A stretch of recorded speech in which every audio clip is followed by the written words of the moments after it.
아침 하나님과 함께 누리는 하늘의 양식 오늘 만나.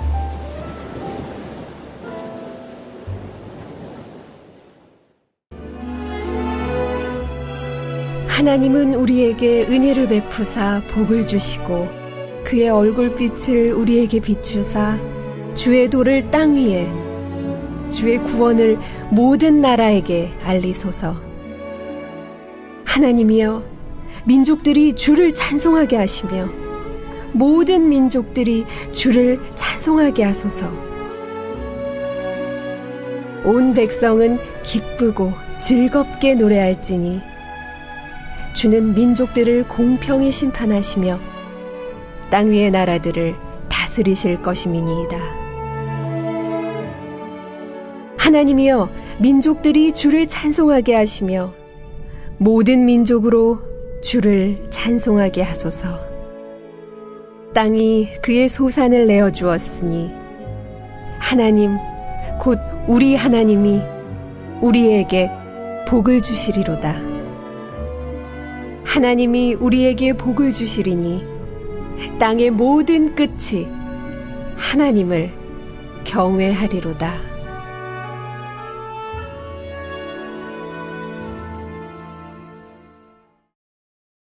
오늘 시편의 본문에는 4절을 둘러싸고 3절과 5절에 민족들이 주를 찬송하게 해달라는 간구가 나타납니다. 그리고 1절, 2절에는 복을 간구하는 내용이 6절부터 7절에는 과거에 주셨던 복처럼 계속 복을 주실 거란 확신으로 노래를 부릅니다. 본시는 추수감사의 성격을 가지며 그 감사의 노래 속에 여호와의 신실하심과 그에 대한 인간의 반응이 나타나게 됩니다. 오늘 시는 복을 간구하는 기도로 시작합니다. 아론의 축복을 번안한 형태로 나타나게 되죠. 그런데 시편에서는 제사장들이 백성을 축복하는 것이 아니라 백성이 그들 자신을 위해 복을 간구하고 있습니다. 인간은 이 세상을 살며 복이 있어야 생존이 가능합니다. 산업과 농사와 식량과 건강 등을 포함한 복이죠. 자연 만물을 다스리시는 하나님께서 피조세계에 복을 지속적으로 주셔야지 우리는 살아갑니다. 그런 의미에서 복이란 것은 복을 주시는 하나님의 활동으로 가능한 것이라 알게 됩니다. 그 복은 하나님의 얼굴빛으로 이어집니다. 시인은 하나님의 얼굴빛을 비추어 달라고 간구합니다. 그 얼굴빛은 하나님의 호의와 축복입니다. 그 얼굴빛이 비추일 때 복이 있고 기쁨이 있습니다. 반대로 하나님이 얼굴을 감추실 때 그 백성은 위기를 맞게 됩니다. 그 얼굴빛을 받아 복을 누리는 백성은 그 복을 자신들만 누리기를 원치 않습니다. 세계 만방이 그 빛을 알기를 원합니다. 민족들에게 하나님의 도와 구원이 알려지기를 원합니다. 그리고 그 결과로 민족들이 주를 찬송하기를 간구합니다. 하나님의 선하신 얼굴빛을 본다면, 복을 받는다면 시인과 같이 모두 노래할 것이란 확신입니다.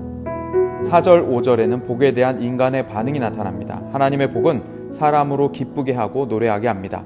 들뜨게 만들어 앉아있던 사람이 일어나게 되고 일어난 사람은 춤추며 기쁨의 소리를 치게 됩니다.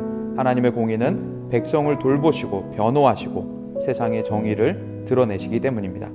악인을 심판하시고 억눌려 괴로움과 억울함을 당하는 백성을 자유하게 승리하게 하십니다. 그래서 약자들을 위해 신원하시는 하나님으로 나타나게 됩니다.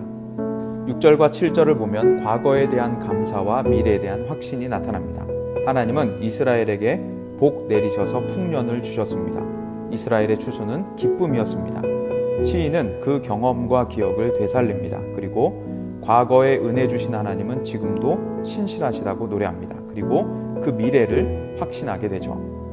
오늘 시편에서는 복에 대한 개념 두 가지가 나타납니다. 추수와 같이 농사 짓는 모두가 경험하는 일반적인 복입니다. 그리고 야훼께서 자신의 백성들에게만 주시는 특별한 복이죠. 보편적으로 복은 풍요의 능력을 의미합니다. 그러나 일반적인 복을 넘어 하나님의 복은 사람의 터전을 발전시키고 자라게 하고 있게 열매 맺게 만드는 등 전 영역에서 생명의 진전을 야기시킵니다. 따라서 하나님의 복은 보다 다양한 형태를 취하고 있습니다. 자손을 주시고 자손을 번창하게 하십니다. 거할 땅을 주시고 땅으로부터 저주를 제거하십니다. 풍요, 건강, 그리고 삶 속에서 지속적인 승리를 주십니다. 그런데 이 복은 자신들만을 위한 것이 아니었습니다. 이 시편은 가장 넓은 의미에서 구원을 위한 간구를 드리지만 그것은 이스라엘만을 위한 것이 아니라 온 세상을 위한 기도입니다. 이스라엘의 복은 모든 사람을 위한 복이 될 것입니다. 여기서 시편 저자는 제사장의 축도 이상의 일을 하고 있고 하나님의 나라는 제사장 나라임을 상기시킵니다. 베드로전서 2장 9절에 나타나듯이 바로 그러한 개념이 여기에도 나타나고 있죠. 이스라엘은 세상의 대제사장이며 이스라엘이 하나님의 얼굴빛을 가졌다면 세상은 어둠 속에 남아있을 수 없습니다. 이것은 교회가 살아가야 할 길입니다. 교회는 복을 받아 나만 누리는 것이 아닌 하나님의 얼굴의 광채를 세상에 전달하는 존재입니다. 그래서 우리는 하나님의 복을 누리고 그 복이 세상에 선전되어 사람들로 하여금 주께 돌아오게 하는 길입니다. 이런 의미에서 복은 예배 공동체에서 세상으로 뻗어나가는 다리 역할을 하게 합니다. 이 일들은 어떻게 가능할까요? 바로 예배 안에서 가능합니다. 예배의 정점은 제사장의 축복의 말에 있습니다. 요즘 우리 예배로 표현하자면 설교와 축도입니다. 이스라엘은 성소를 방문하고 거기서 예배를 드립니다. 예배를 드리며 복의 말씀을 듣고 제사장의 축도를 얻습니다. 예배드리며 오늘 시편의 말씀을 듣는다면 그들에게는 세 가지 반응이 일어납니다. 하나님의 복을 간구하게 됩니다.